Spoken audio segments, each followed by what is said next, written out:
Raz, dva. Pane Rabek, ako hodnotíte zápas s Pápou?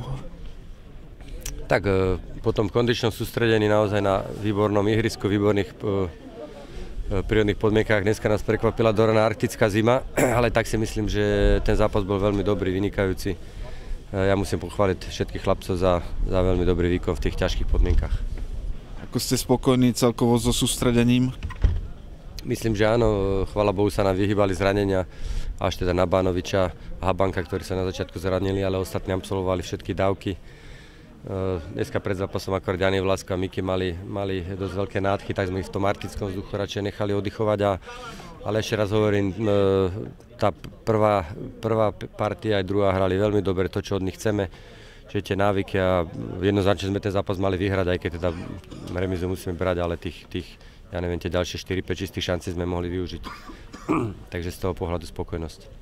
Proti Pápe nastúpili aj brankár Kneževič a stoper Čaušič. Ako vidíte ich budúcnosť v klube?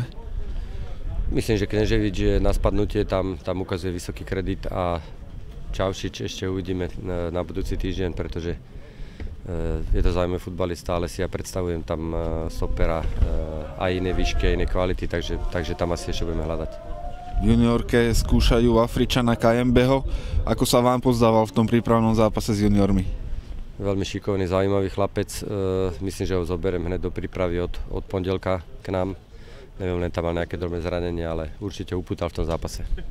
Podarilo sa s ním dohodnúť aj na podmienkach, alebo je to zatiaľ ešte skúška? Tak uvidíme.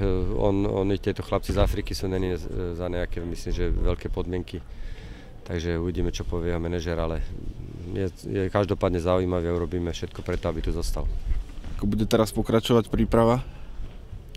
Tak budeme vlastne do 9. februára doma. Ten január bol fantastický, trénovali sme na prírodnej tráve, ale už tá zima prichádza, takže uvidíme. Budeme musieť sa už premiestniť na umelú trávu, ale tých pár dní vydržíme. Potom zase pôjdeme do Turecka, kde to zase bude už tá finálna príprava na ligu zase na prírodnej tráve. Takže zima prichádza a iné nám nezostáva, ako sa znova nasťahovať na umelú trávu.